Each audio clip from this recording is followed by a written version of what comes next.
Today we're going to look at the religion in school cases, and then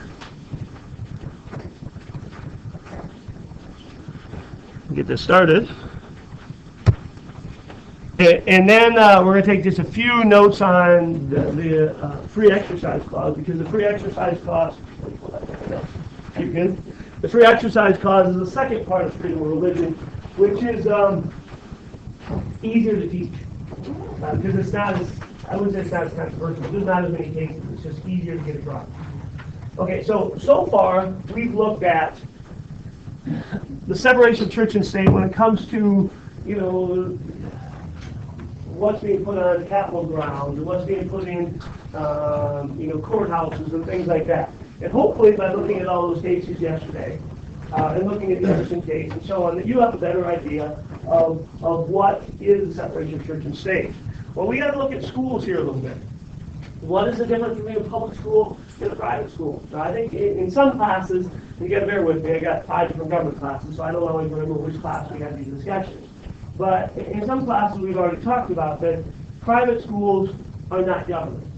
They don't get government funding, so Sioux Falls, O'Gorman does not get government funding. And because they don't get government funding, they are private. And because they are private, there's no separation of church and state. So if O'Gorman wants to have you say a prayer, and I think they do go to church, or start out every day with some kind of service or prayer, then that's absolutely fine. They're not government. But a public school like Brandon is government, and all public schools in the state, so Sioux Falls, Roosevelt, Sioux Falls, Washington, and all the public schools and most of the schools are public. We do get government money, and because we do get government money, then there is a separation of church and state. Now, just like the others, it's not there cannot be an excessive entanglement. So we got to figure out what is the difference between them. I don't want to take much time, but there's a story I want to tell you real quickly. I had when I was getting my master's degree, there was a teacher that taught at OG at the same time. And we were discussing, I don't know, discipline or something. I can't remember what even we were talking about. But it was kind of like a group thing. And she told a story about something that happened in class. I thought her response to it was hilarious. However, I could not do it. She said that there was a student that was wearing something that was inappropriate. I can't remember what it was. They have a dress code and they have a uniform, but maybe she was showing midriff, or maybe she was showing too much leg or something. But either way, the teacher told her to adjust what she was wearing to make it appropriate. And the girl said quite possibly the snottiest thing I've ever heard a teacher or a student say to a teacher. She said, "If you had a body like mine instead of a body like yours, you'd want to show it off too."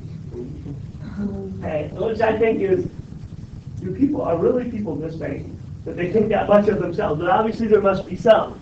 If you ever feel like saying words like that to another human being, don't. It makes you sound unbelievably stupid, petty, and vain. That's just my advice to you. But nonetheless, this is what she said. But the teacher's response, I thought, was awesome. That she stopped everybody and said, "All right, everybody, kneel down. And we are all going to pray to try to be more humble. We're going to pray for humility." So she led the class in a prayer for humility.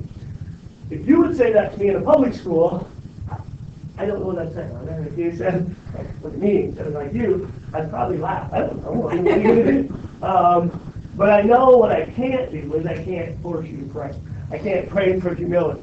So her response to that and mine could not be the same because there is that separation. Now let's look at some cases here, and then I'll get to questions as we go. So again, we're going to go through these relatively quickly. New Hyde Park, New York. This is Engel versus Vitale, a very big student religion in school case. The school district in New York had passed a law that required students to recite this prayer. This is the actual prayer. I don't know if this is a picture of the students from New Hyde Park, but the prayer was, "Almighty God, we acknowledge our dependence upon Thee and beg Thy blessing upon us, our parents, our teachers, and our country. Amen." Okay, now this was required by students to say. Do you think this is a violation of separation of church and state? What kind of school is it? This is a public school. All these are going to be public schools. Yes. Yes, this is, but you say, well, this seems like an easy one. It is easy for us to make that determination in 2015. In 1962, there hadn't been as many cases dealing with this, and there wasn't probably as much of a separation of church and state in the 60s as there is now. We've had more of an evolution on that, or a slow evolution on that. The Supreme Court ruled that this was unconstitutional. This is forcing students, compelling students to pray in school. That is not the government remaining religious neutral.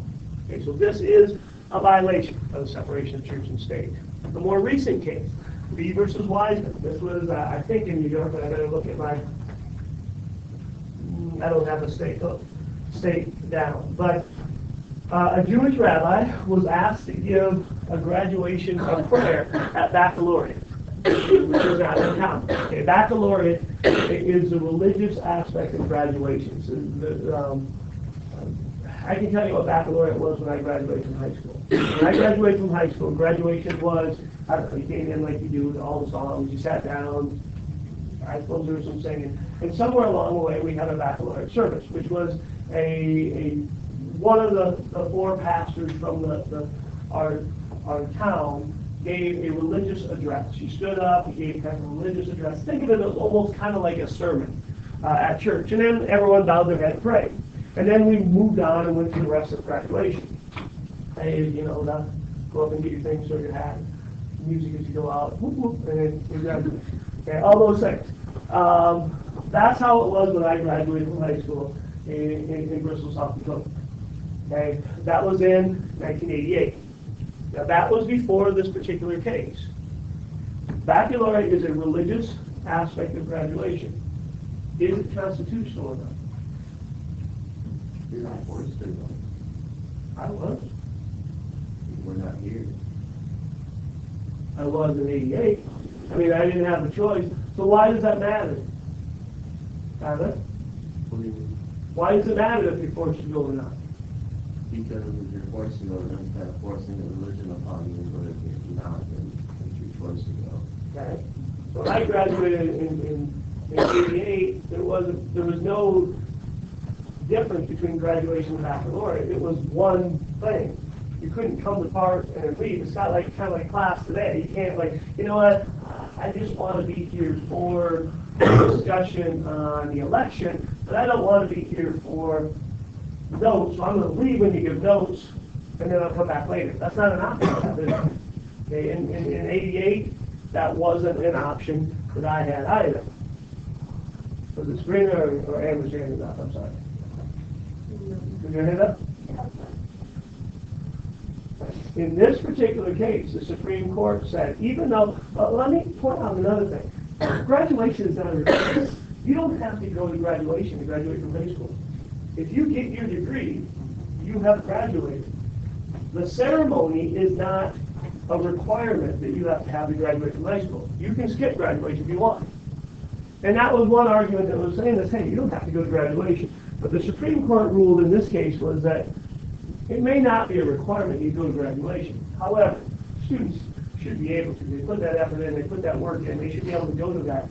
And if they shouldn't have to choose between their religious belief and graduation at a public school. And the Supreme Court ruled that baccalaureate was unconstitutional, at least the way in which it was carried out then. All right, we still have baccalaureate here in Brandon, South Dakota. How is it legal? Are we just violating the Constitution? Yeah, that's exactly how we do it now. Is we have baccalaureate, let's say, on a Wednesday, and we have graduation on a Sunday. If you want, you can go just to graduation. If you want, you can go to baccalaureate and graduation.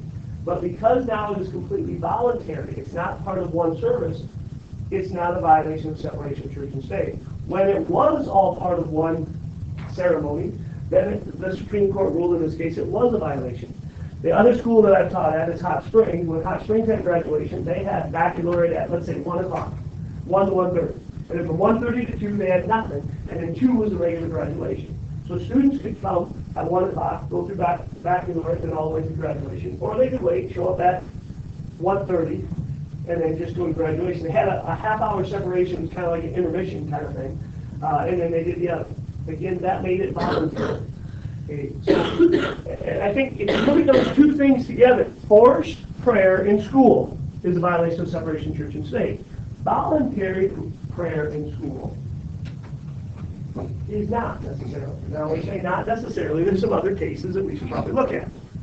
And some of these recent. This is Santa Fe Independent School District versus Doe in 2000. This is Santa Fe, Texas, not Santa Fe, New Mexico. And in this school, they had for a while, I don't know how long, but it was a tradition of students saying a prayer over the loudspeakers prior to football games. The prayer was recited by a student. I think the student body voted if they wanted to have the prayer or not. And I think they even voted on the prayer.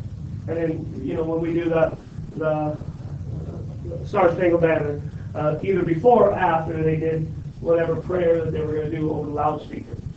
Okay, and again, at a public school, public football game. And it was challenged. What do you think the courts ruled on this one? Why do you think it's okay, Em? Because they're not forcing it upon you. They want to sit there and pray with them, but they don't have to. They can listen to it and hear what they're saying, but they don't have to sit there and force to pray with each other. Right, so you think that saying on the loudspeaker, the students don't have to participate in that prayer, so it's not a violation. Okay? Other thoughts? Wasn't it just like 4 or 5 years ago that at the high school they had like posters or banners at a football game that had like Bible verses on them, and it went to court and they had to take them down because it was like forcing people to look at it or something like that. So you think that's the same, so you think it's going to be a violation? They had to take them down. Okay? We'll use other cases to help make a decision here. Other thoughts?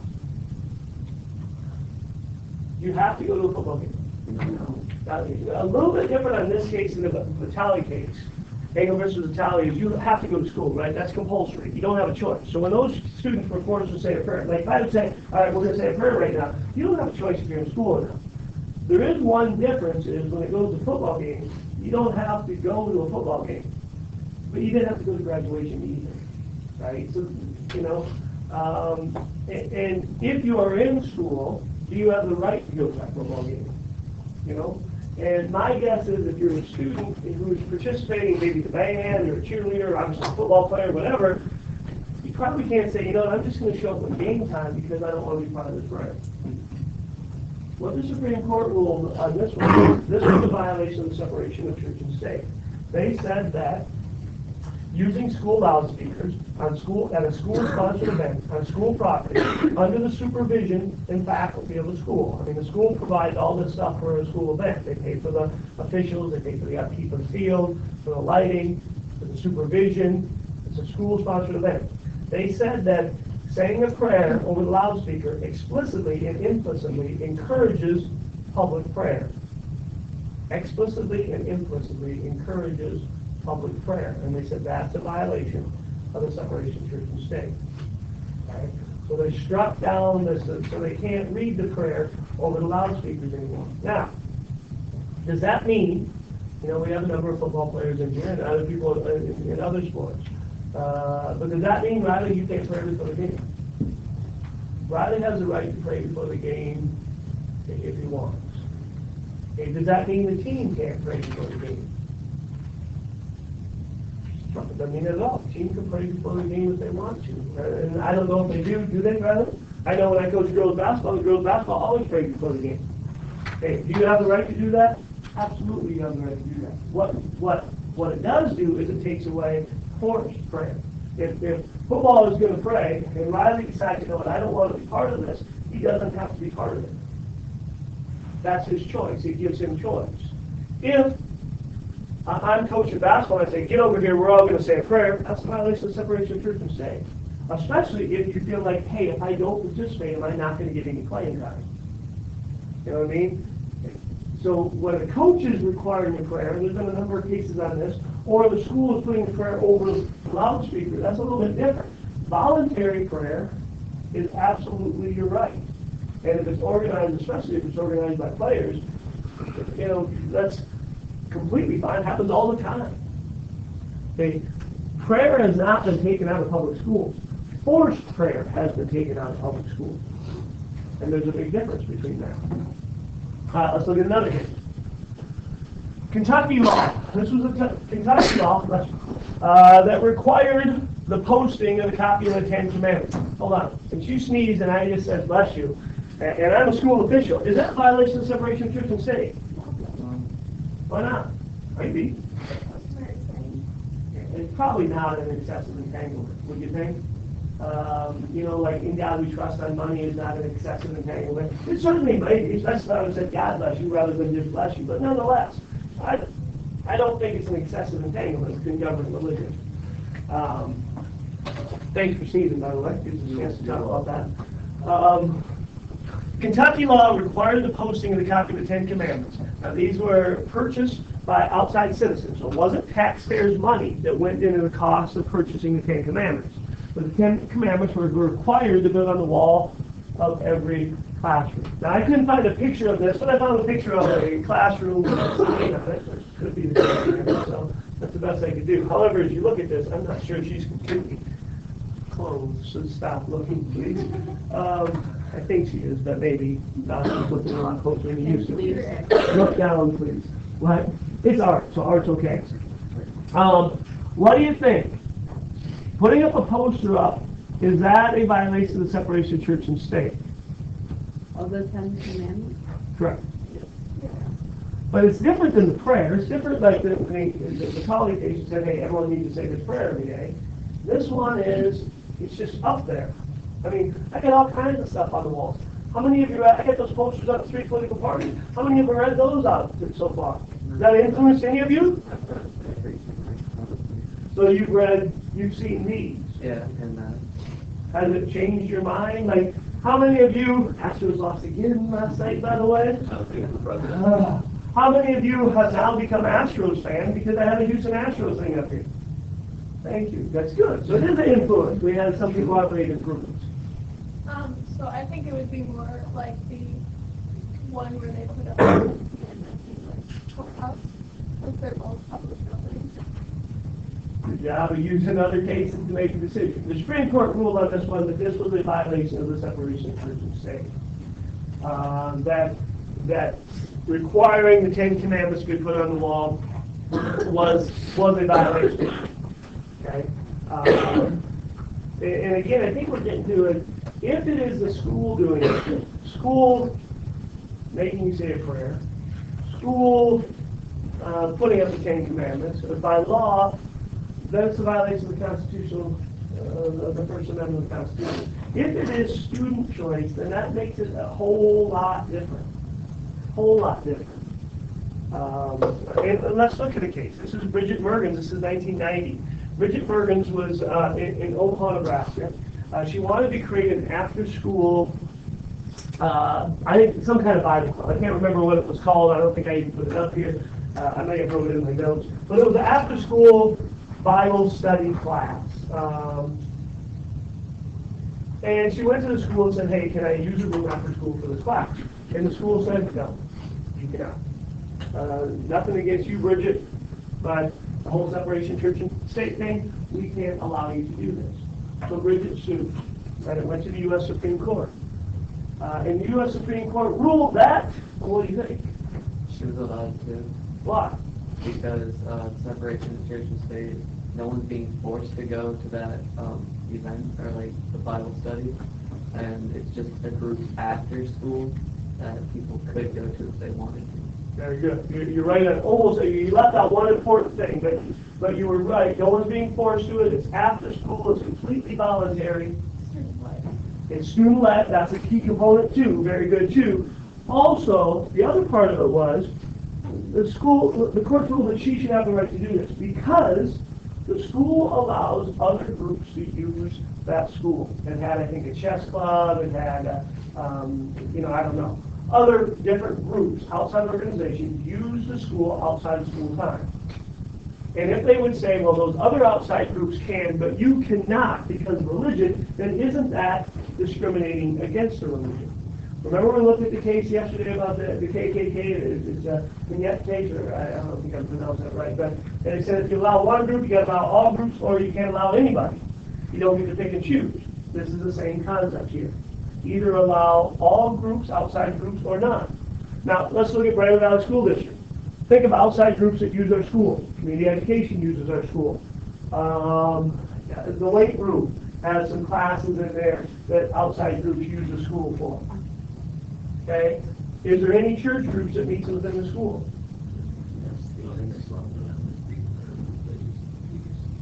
What? Sunday is their church that uses the pews. I don't know if you can see the comments, but yeah, the church groups do. Is that a violation? No. It would be a violation if it was in the middle of school day and say, hey, you got to go to it, but it's not a violation to allow outside groups to use your school if they're religious or non-religious. It doesn't make any difference. Now, our school could say, no one can use it. And if that's the case, then if you want to start a Bible study class and use our school, then you couldn't do that either because the school says nobody can. But if your school says, yes, you can, then they don't get to pick and choose who can and cannot use it. Okay, so is there any religious organizations that meet, student religious organizations that meet in the school now? That's it, they don't meet in the school, I don't think, do they? First priority. First priority, what's first priority? What is first priority? Yeah. Morning, like, going in the morning, and every week is like a different kind of like topic that you work on and you just talk and pray. Okay, meets in our school, students do that. 1 year there was I don't think we've done it for a while here, but it's rally around the flag, which is praying around the flagpole. I don't know if they did it this year or not. Not yet, but they will do that. Okay, and those things are not violations of separation of church and state. Those are okay. Now, if the government says, if I would say to you, all right, let's go out, we're all going to pray on the flag today, that is. But if it's student-led and it's voluntary and it's outside of school hours, that's your right. The other thing is, and I think I've said this before, but if you want to pray in school, you can pray in school. If the test is coming up and you think, you know what, I need to pray for divine help on this test, you can do so. Well, if you're a religious person, I would think that God probably has bigger things to worry about than if you do well on like a calculus test or not, but who knows? But you have the right to pray as much as you want in school. Okay, where it becomes a difference is that the school is forcing that upon you. I'm going to skip the Ellen Dowling case. No, I'm not, because this one is worth talking about. Ellen Dowling was a teacher, and she was a teacher at West Haven, Connecticut, I think. Yeah, West Haven, Connecticut. And she wore, this was about the turn of the century, turn of the millennium, and she wore a shirt that said Jesus 2000 J2K. Okay, she was a science teacher. She wore this. The letters were relatively big. And I think I didn't write them down there. I wrote them down here. The letters were the Jesus 2000 was 5.5 inches tall, and the J2K was 4 inches tall. So 5.5 like this. I mean, very prominent, very much easy to see.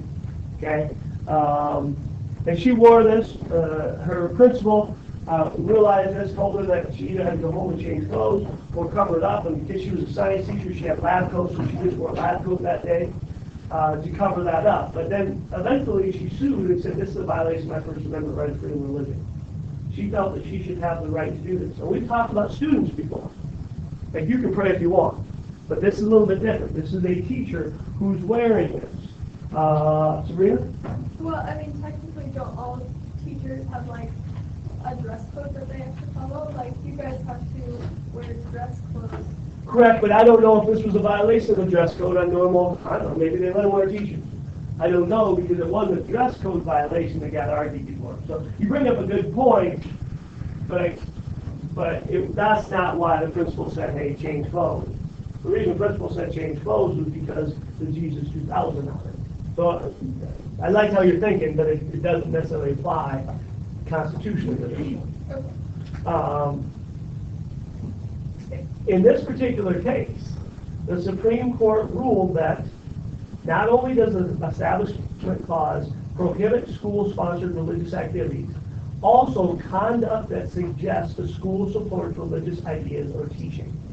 They said the church gives the impression that the school is promoting religious thought. And let me read that again. It not only prohibits school-sponsored religious activities, but also conduct that suggests the school supports religious ideas and teaching. Okay, so in here, the teacher wearing this shirt, who's a representative of the school, apparently suggests that the school supports that religious view. I'm a person, obviously I'm an individual, I have my own personal beliefs.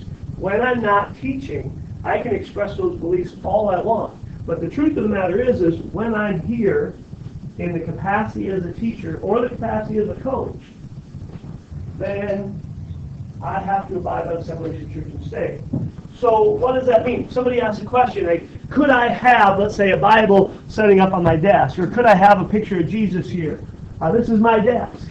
But I think the answer based on this is no, probably no, because it gives a suggestion that there's an endorsement of religion. Okay? So in those cases, probably not. Now I think this becomes more difficult because what if I'm wearing like a tie and I have a small tie clip that's a cross or some religious medallion? Or what if I'm wearing a necklace that has, like you have a cross on your necklace today, and it's prominent, I can see it. So what if I'm wearing that same one? Obviously, you can I? And there's a question that this one says precedence for, but I don't know the answer to it. Part of it, they said, is how prominent this was. The size of the letters mattered on here. So if I'm wearing a tiny cross that really is not noticeable versus one that's noticeable, may be different. The courts haven't really ruled on all that, but they have ruled that there is a difference between how you dress versus how I dress when it comes to, religious stuff. Okay, there is a difference between a student and a teacher. At least in the capacity, in this capacity right here. Now, if I want to lead a Bible study class, at my church, without a doubt I can do that. I'm not in a school capacity, but even after school hours, I can't. Not like at 3:20, because I'm contracted till 3:45. But at 3:45, I want to lead a Bible study class, I can. There was a woman in Sioux Falls who she was trying to start the Good News Club and was denied that right to do so. But eventually, the courts ruled that she won, and that she could lead that Bible study class in school, just like any other group would, kind of like Richie Bergens. But the only difference was she was a teacher, but she was a teacher outside of school time, and that makes a difference outside of a contractual capacity. Couple more cases, and I don't even know if I'm going to get through all of these. I'm just going to point them out to you. This is Sioux Falls, South Dakota. Sioux Falls, South Dakota put out I don't know if it was a competition or allowed different groups to paint the snowplows. And if you ever seen some Sioux Falls snowplows, some of them have different paintings on the front of them. Well, this was one that Lutheran School of Sioux Falls did, and it kind of looks like Coke, the Coke symbol, but Jesus Christ, it says, whoever drinks the water I give them will never thirst, a Bible verse on there. Okay. This is a government-run snowplow. Right? They pay for it. Taxpayers' money pays for it. It's run by the government. It's not a private snowplow. It's the city of Sioux Falls snowplow. Supreme Court never ruled on this, nor did the lower courts. But if it went before the Supreme Court, based on everything you know, what do you think? Violation or not? I think probably so too. I'm not 100%, but I think probably so. All right, in God we trust. This is an article that I found, I read earlier this year. This is in Missouri. They put in God we trust on police cars. Obviously, police cars are government, right? What do you think on this? Not. Have it on the dollar bill. It should be We have on a the dollar bill, and So you think it's on the dollar bill that putting it on a police car is no more of a violation of separation? The courts have never ruled on this one either. At least I haven't found the case on it. $3 bills more than We did not finish all our notes. We have just a little bit left. We'll have to do them on Monday.